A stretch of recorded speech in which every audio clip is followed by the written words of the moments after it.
when he tested me for the first time, he said, "You're good. You just need to develop in a few things." I used to get very frustrated, and I failed 4 times.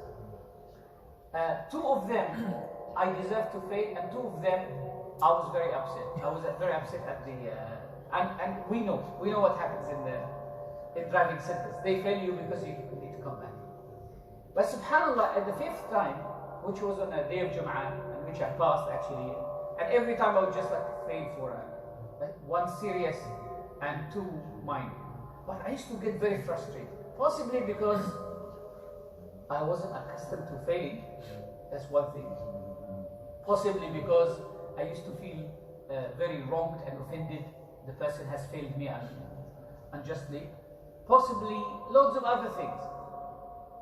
When I passed the 5th time, the brother who was teaching me, he said to me, "I'm not happy because you deserve to pass 1st time. You passing 5th time, that's normal. That you deserve to pass 1st time. But there was always 30 seconds where I would lose concentration. And it's in these 30 seconds I failed." He said, 2 hours of teaching, you're focused, and then 30 seconds, my mind drifts. I think about anything. Could be anything. Could be just a passing idea. Oh, tonight I'm going to give this presentation in Islam, da da da da. It's in these 30 seconds that you commit a mistake. Now, I passed, and I've been driving for a while now, alhamdulillah, and I realized what I have been missing, because now it is very good for me to do 5, 6, 7 things without having to get an Uber for each and every place I go to. Loads of things that I wasn't able to do before, I'm able to do them now. Going to university, like managing, even going for Salatul Jum'ah in a distant masjid, something which I used to be unable to do before. So now I can just jump in the car and drive to 40 minutes to a distant masjid and do Salatul Jum'ah. The point is this: possibly you develop with time a feeling that you're powerful and you're intelligent, or that your life is just a series of successes, and then Allah subhanahu wa ta'ala wants to hear your complaint. You haven't been complaining for a long time.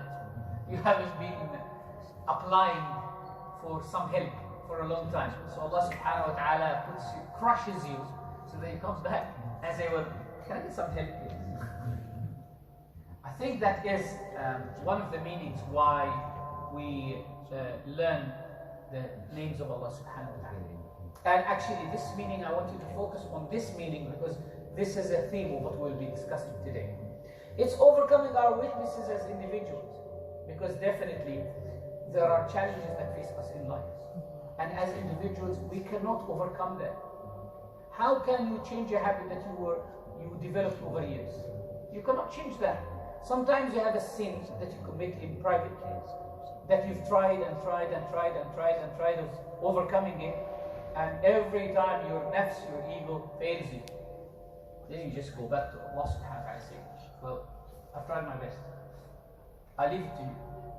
Prophet sallallahu alayhi wa sallam said in the dua, as you all know, "Allahumma ya muqallib al-qulub wal absar thabbit qalbi ala din." Oh Allah, who turns, oh the one who turns the hearts and the faces, fix my heart on your deen. Why? Because we live in a world that is very quick-paced. Things change.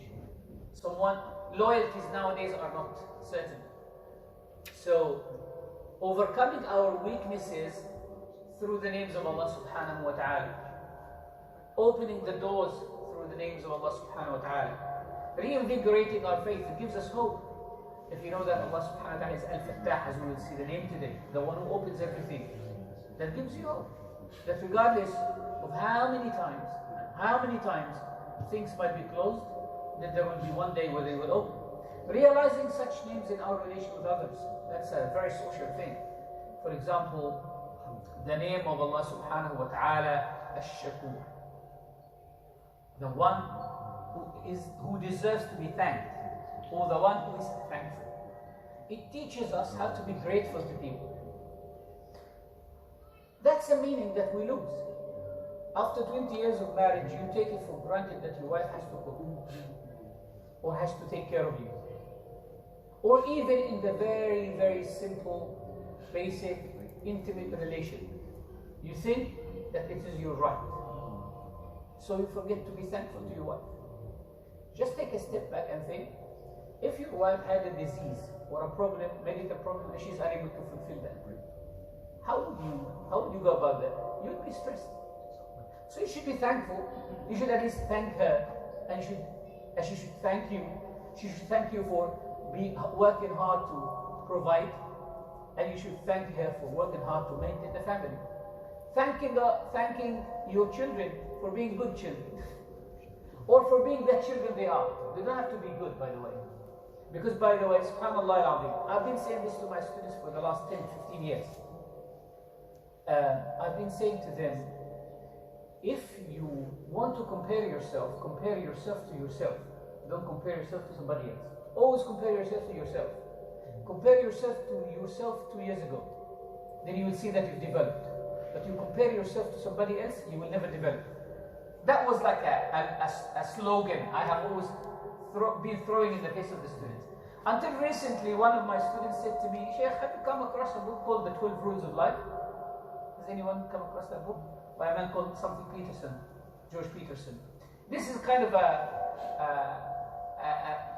very well sold book. Check it out. It's called The 12 Rules of Life. So, out of curiosity, I just bought a copy. And I looked at it, just skimmed through the index, the table of contents before I actually go and read the book. So one of the rules, he says, always compare yourself to yourself before. Don't compare yourself to others. I said, well, people didn't have to buy. We didn't have to buy the book to know that. I have already been. I showed it to my wife. I said, what do you think of this? I said, he must have stolen that from me.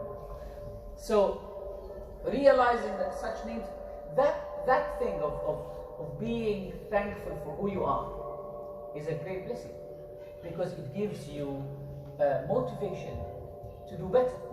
It gives you motivation to move on. But if you keep complaining, I remember that I meet people in my life who are always complaining.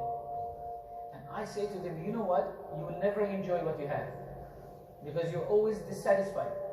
The Prophet ﷺ tries to establish in our hearts the feeling of being satisfied with what we think is the least, but it's not the least. So he says these three golden words. He says, "Man asbaha minkum aminan fi sirr." If in the morning of a day you're safe in your sirr. Sirr is a hole in the ground. So he's not saying your house. No, even if you have a cave, even if you live in a cave, even if it's like a hole in the ground and this is your house. If this is safe for you, if you live in a safe place, if you have a safe place, mu'afin fi badani, your body is healthy, you don't have diseases, you wake up in the morning, all your bodily parts are in place, your hand hasn't gone somewhere, your head is not gone somewhere, you wake up in the morning, you're fully functioning, you turn on the key, and your body is working, nothing has broken down in your body, mu'afin fi badani. Then the third, عنده قوت يومه. He's got the food of the day. Oh, you open the fridge. I'm sure that each one in this room, each and everyone in this room has got these three, right? What does the Prophet say in the second part of the hadith? He says, فَقَدْ حِيزَتْ لَهُ الدُّنْيَا. Like the whole world is in his hand. He thinks that he doesn't have no, but actually he owns the world. فَقَدْ حِيزَتْ لَهُ الدُّنْيَا بِحَذَافِيرِهَا. Then the whole world is in his hand.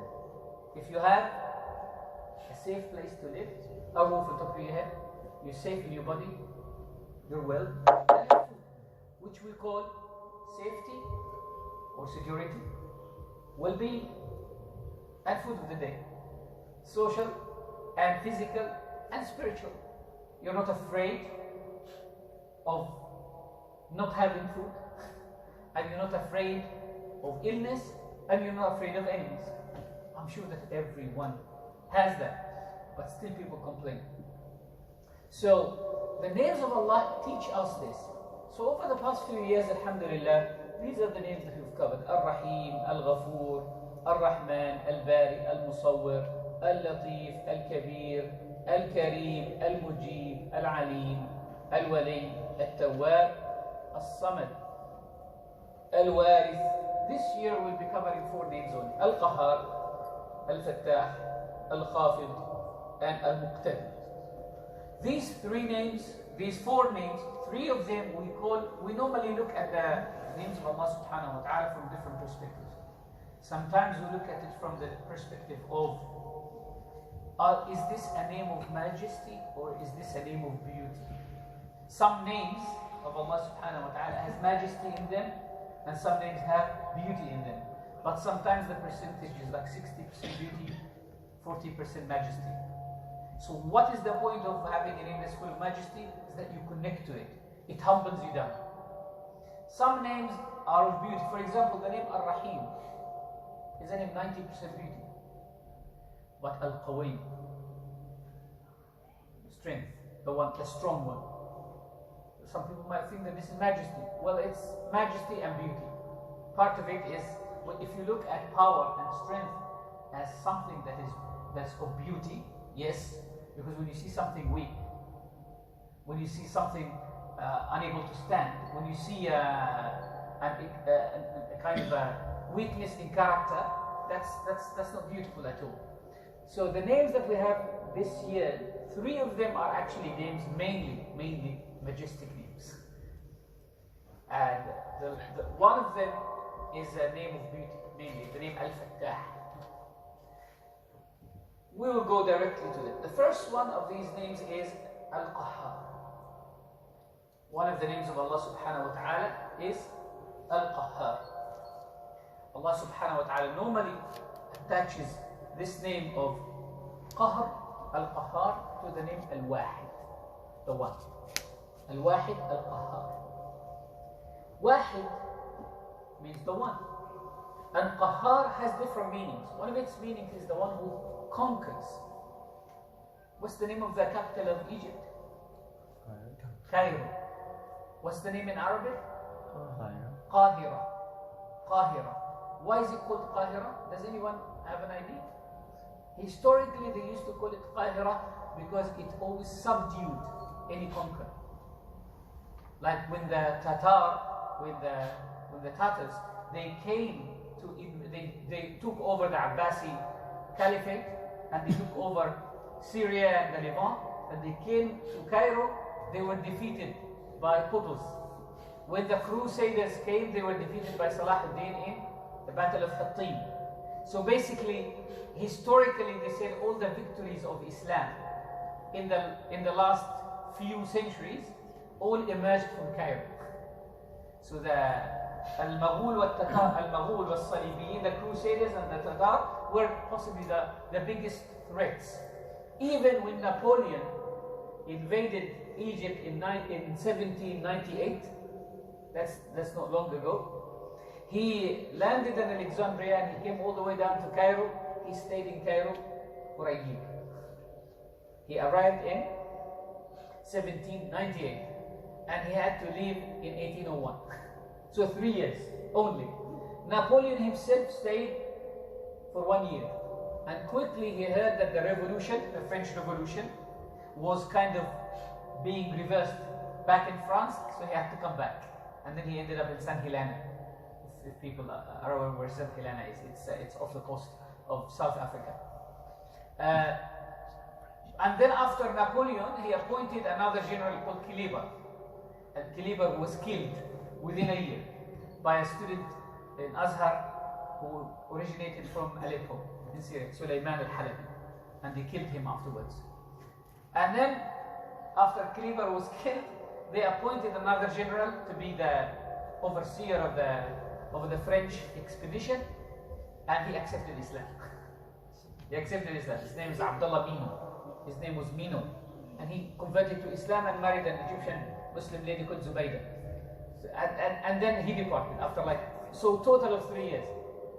And Napoleon was really, really brutal. But he came to Cairo in 1798. The ulama, the scholars of Azhar, they ignited the revolution against him. So he decided to crush the scholars of Azhar, and he walked into Azhar with his horses.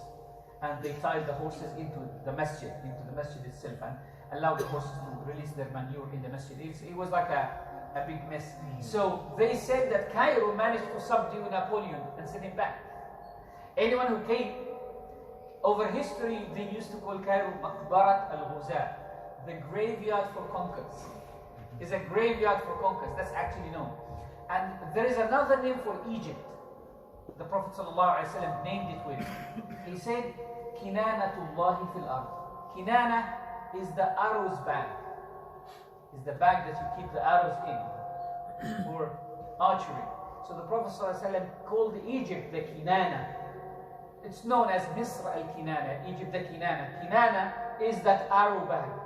So imagine the middle of the arrows is Cairo. The whole country is Kinana, subhanAllah.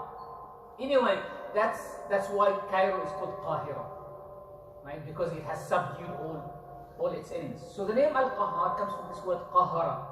Allah subhanahu wa ta'ala says, وَهُوَ الْقَاهِرُ فَوْقَ عِبَادِهِ. He is the one who is subduer above his ibad. One of the meanings of Al-Qahhar as well, so we said it's the conqueror, and it's the subduer, and it's the Almighty. When we say Almighty Allah, Jalla, so it's definitely a name of majesty. It's a name of Jalal. This name is not a name of Jamal.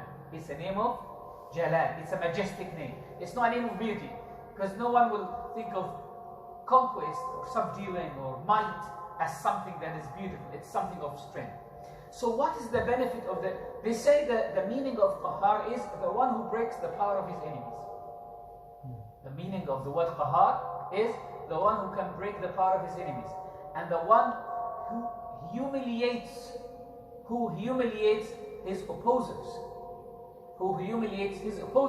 الذي يقسم ظهور الجبابرة. So this name actually teaches us not to be tyrannical, not to be arrogant, not to feel haughty about ourselves, not to think that we are strong. Because if you are strong, there is someone who is stronger than you and he can subdue you. فَيَقْهَرُهُمْ بِالْإِمَاتَةِ. Imam al-Ghazali says he subdues them with one of two things, either by humiliating them in life or by taking them in death.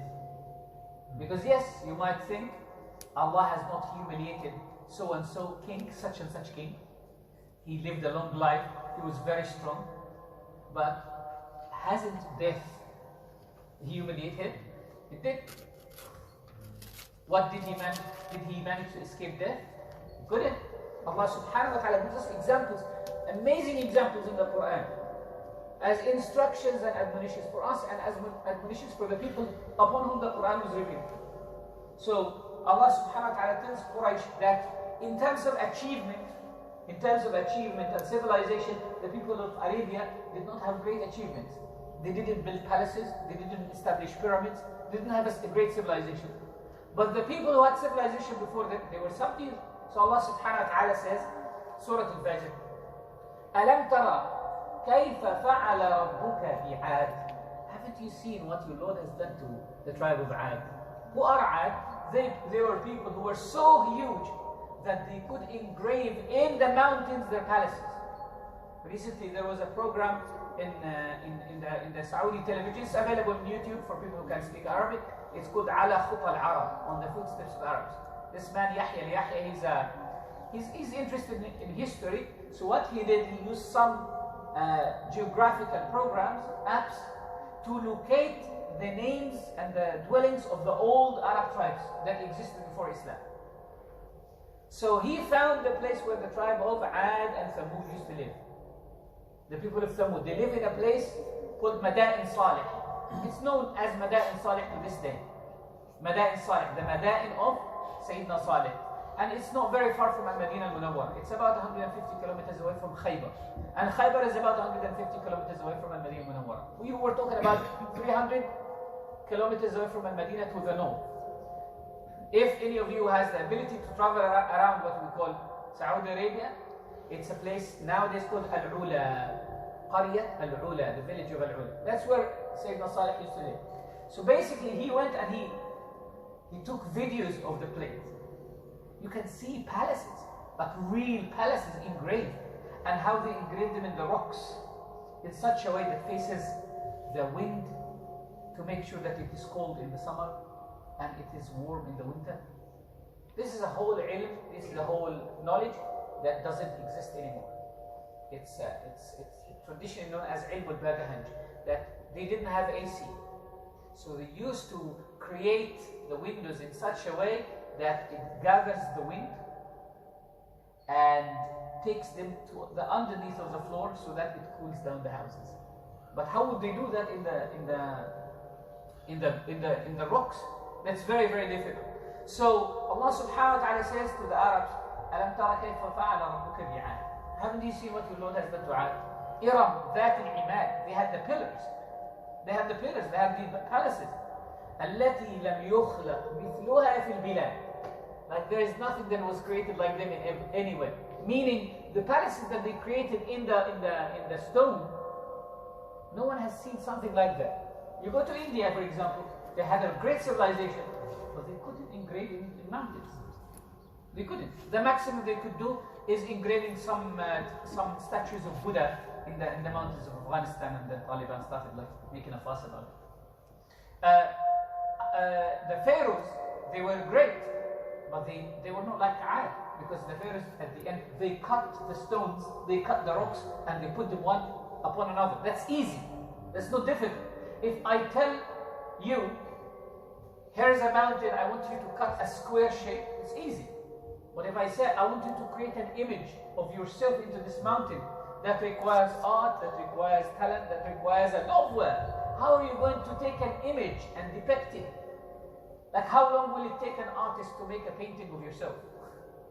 And that's just like using a brush and paper. Now, I want someone not just to make an image of an individual, no, to make a place of life, to live there, like rooms and beds and stuff like that. SubhanAllah, I saw some documentaries. I'm interested in documentaries of an Indonesian tribe in one of the islands in Indonesia. These people, their life is centered around death. So they don't bury their dead people under the ground. They actually choose high mountains and engrave rooms in these mountains, and they put their dead people. And every 30 years or something like that, they go in, take them out, open the coffins, clean them, dress them in their clothes, and put them back in new coffins. And it's very, very strange. It's very mind-blowing. But to prepare a grave, just make an opening. You're hiring 6, 7, 8 people just to make an opening and a room. Nothing else. No details, nothing. They have to commission that a year and a half before. That's not an easy job. So you can just imagine how Allah subhanahu wa ta'ala is attracting the people of Ad and saying, look at them. What do you think of the people of Ad? And then Allah subhanahu wa ta'ala says, I have some people of them. وَثَمُودَ الَّذِينَ جَابُوا الصَّخْرَ بِالْوَادِ وَفِرْعَوْنَ ذِي الْأَوْتَادِ. Allah actually takes, in this ayah, mentions from the more powerful to the least powerful. So the more powerful is عاد إرم ذات العماد التي لم يخلق مثلها في البلاد. And then next to them, a little bit less powerful, ثمود الذين جابوا الصخر بالواد. And then less powerful than Fir'aun. We think that Fir'aun is the Fir'aun. No. Ad were much more powerful than Fir'aun. Thamud were much more powerful than Fir'aun. Because as I said, Fir'aun had a luxurious civilization. These people had a rough civilization and they made luxury out of it. And that's a completely different thing. وَفِرْعَوْنَ ذِي الْأَوْتَادِ الَّذِينَ طَغَوْا فِي الْبِلَادِ فَأَكْثَرُوا فِيهَا الْفَسَادِ. After all of this corruption they spread, فَصَبَّ عَلَيْهِمْ رَبُّكَ سَوْطَ عَذَابٍ. You will Lord punish all of it. So that's the meaning of that he breaks the power of his enemies, he humiliates his opposers. He is the one under whose power and might, his power and might overwhelms everything. That all beings are powerless under his might. Imam al-Dardir rahimahullah ta'ala, a great theologian of the last few 2 centuries, he gives us how Allah subhanahu wa ta'ala's qahr, how his power of qahr is manifested in our day-to-day life. Can you resist the desire of having water, for example? You can. But for how long? You can't desire it forever. You can't resist that forever. In the end, you will have to go and drink water. Can you resist the desire of intimacy? No, you can't. Can you resist can you resist sleep? You can't resist that. It will drive you insane. So that is the qahr of Allah manifested in your day-to-day life. Because yes, you can try your best. I'm not going to sleep today. I'm not going to sleep today. You fall down. You collapse. Your system. So Allah subhanahu wa ta'ala has manifested His qahr, His subduing. That He subdues you by the desires and the little needs that you have. You have a need to rest. You have a need to eat. You have a need to procreate. You have a need to... Sometimes we cannot resist even speaking. But the situation is so so difficult that I'm holding back. I'm holding back. In the end, you have to engage. So you can't resist that. So Allah subhanahu wa ta'ala is manifesting His qahr. Subhanallah al-Azim. Imam al-Dardir says beautifully in the book of Aqidah. He says, look, how Allah subhanahu wa ta'ala has subdued your parents' disliking of intimacy. In other words, if someone thinks of intimate desire, it's ugly, you're naked. It shows the most ugliest part of you, isn't it? If someone thinks about food, what's the outcome of food? You need to go to the toilet. You have to uncover your awra. And what comes out of you is stinky, is ugly, smells bad. It's not something pleasant at all. So you must say to yourself, I want to look good and pristine all the time. I don't want to go to the toilet. If you have the choice, you wouldn't go to the toilet, isn't it? But Allah subhanahu wa ta'ala has subdued you to go to the toilet by what? By the urge of food. You see some naan, you can't resist it. You see some curry, you can't resist it. And you see, you can't resist it. Knowing that, you will end up in the toilet. After a few hours, you will have to visit the toilet. Or you say to yourself, I don't want to drink a lot of water so that I don't go to the toilet. And then you are forced, Allah subhanahu wa ta'ala forces you. So Imam al-Dardir rahimahullah says, Allah wanted to create you. But to create you, the sperm of your father has to fertilize the egg of your mother. And it's something very ugly. It's something very unpleasant. But He subdues your father and your mother by the desire that He has put in them. So they go to that, liking it, not disliking it, even though it's something bad. Just like the food. You wouldn't, if you have the choice, you wouldn't like to go to the toilet. But you go to the food and you like to eat it and you feel attached and you enjoy that experience, and then in the end you end up somewhere else. That's the qahr of Allah subhanahu wa ta'ala manifesting in your day-to-day life. It is manifesting not only, He humiliates His enemies, He breaks the power of His opposers, but He makes sure that His power overwhelms your power. And that His will overwhelms your will. You make a decision, I need to finish this book, reading this book within a week. And then something comes from somewhere, and you can't read for a whole week, and then possibly for a month. You say, I am going to wake up for Salat al-Fajr. You put on your alarm, everything, and something subdues you and you don't wake up. Or you wake up right at the time when the sun has just risen. That's a subdue. That's how Allah subhanahu wa ta'ala subdues you. You say, I'm planning to fast this month of Ramadan, the 30 days. And then you become sick. At the beginning of Ramadan, you were absolutely fine. Then you become sick in the middle. And they say, you have to break it up. Or a sister, for example, she says, well, this month, inshallah, I'm not going to miss. Or you have another plan. I'm not planning to have any more children for the coming couple of years. Until these kids grow up and then we're able to manage. And then all of a sudden, your wife comes in, hello, I'm pregnant. Allah subhanahu wa ta'ala has subdued your power with His power. He subdued your plans with His plans. So this is an attribute of the entity of Allah subhanahu wa ta'ala. This said, it's an attribute. Imam al-Qushayri says it's an attribute of entity.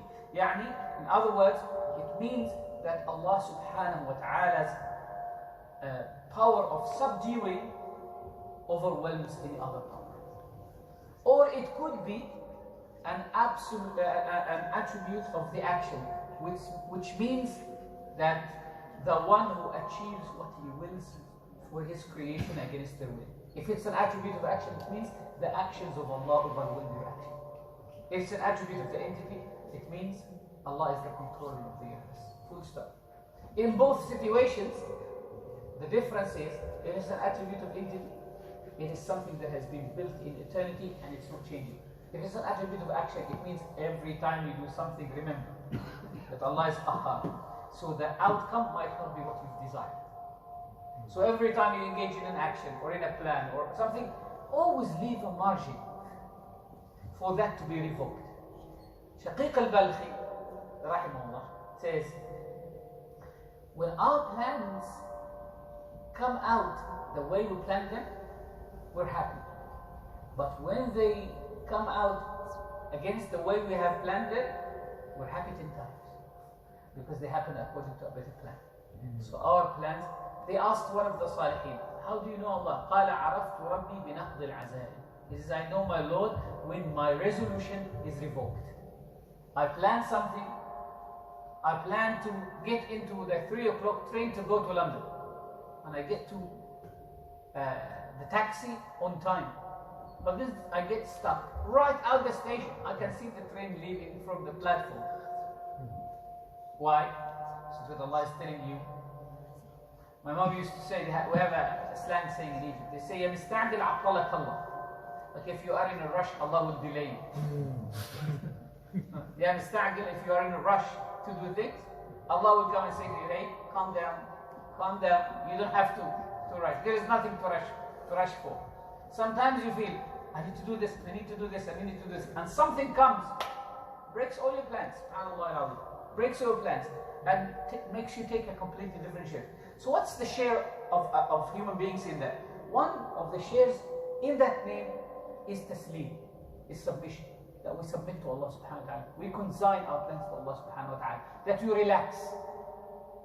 Ibn Ata'illah Secondary says, أرح نفسك من التدبير. Relax when it comes to planning.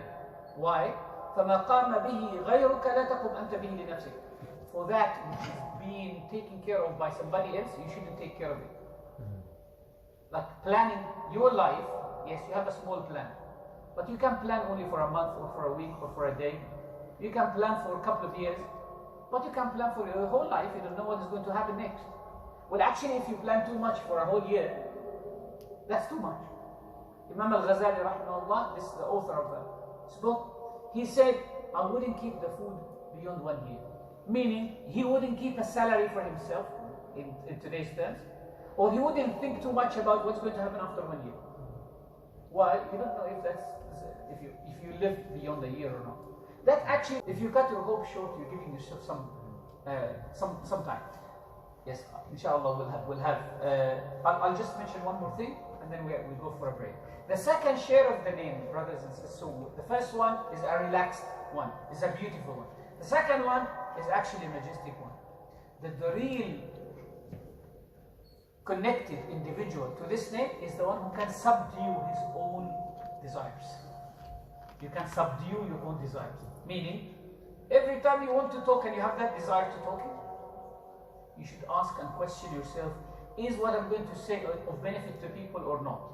Is it going to be of benefit for myself? Or am I just talking because I want to talk? You know, alhamdulillah, we live at a time where social media has left no space for our privacy. That we have no more privacy. Everyone who is in social media can tell people how many times he goes to the toilet every day. Why? Because he can check in on his Facebook from the toilet. And he can tweet from the bed. And he can do something on his, take a photo that he's now eating. Or he's going out with his kids and look at the food that I'm eating. MashaAllah, it's amazing food. Well, we're not interested in what you're eating. Back in the days, my father used to say, food is awra. Food is awra.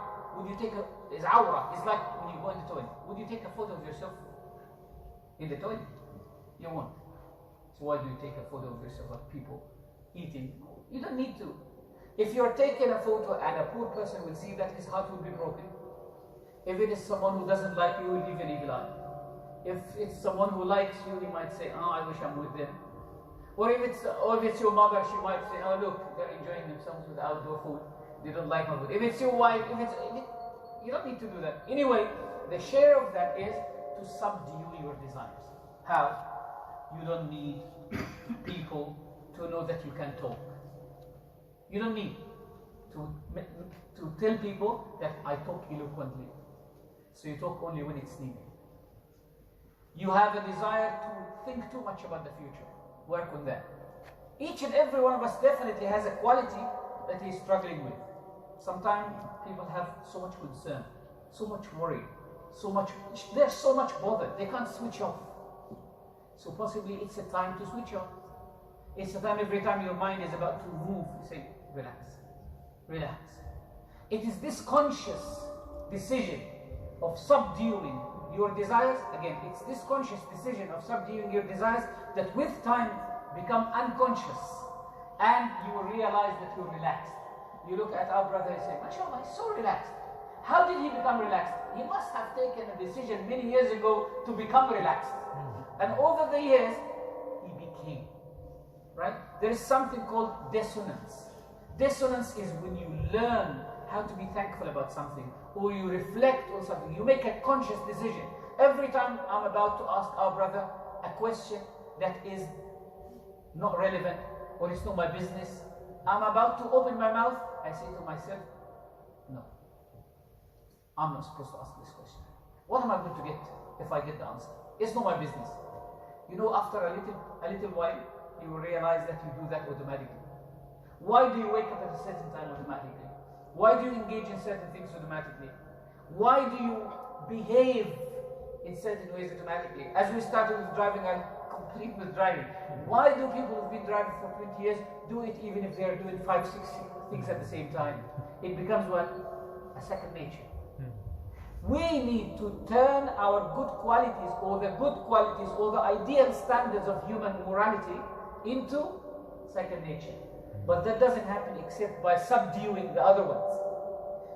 Imagine you have a small backyard or a garden and there is a lot of weed coming through it. What you will do, you will keep treating the weed with weed killer. So you're subduing it until at one time or after a few summers you will realize that it is clean and they don't come forth anymore. Imagine that your bad qualities are like this weed. They come, they exist. What you need to do is you need to be consciously killing them every time they try to manifest.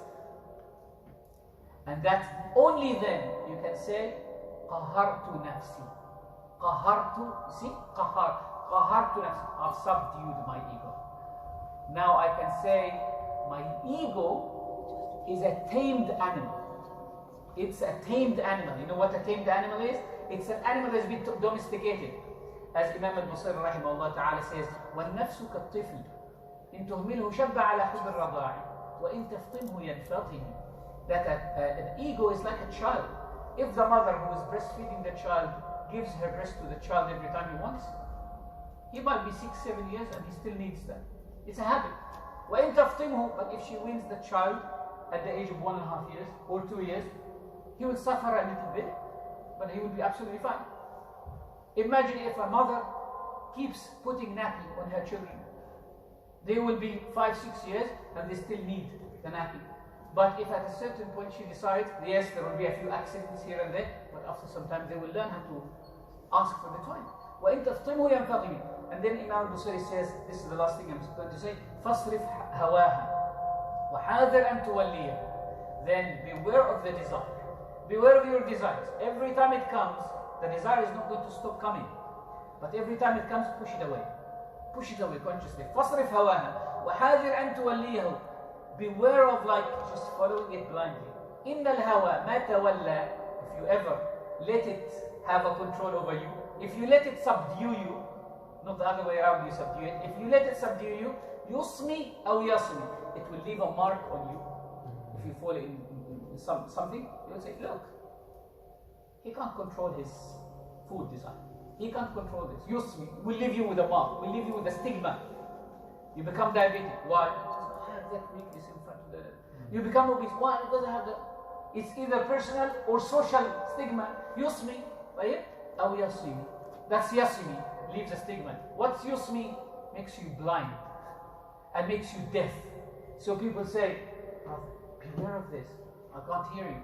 I can't hear you. Like someone's got earphones and he's driving and someone's saying, by the way, something is going to hit you. I can't hear you. So with that, inshallah ta'ala, we go into pray for sallallahu alayhi wa sallam. Back in 15 minutes, inshallah. We'll take questions at the end, inshallah. Just save those. I know some of you are itching. Bismillah. Salam.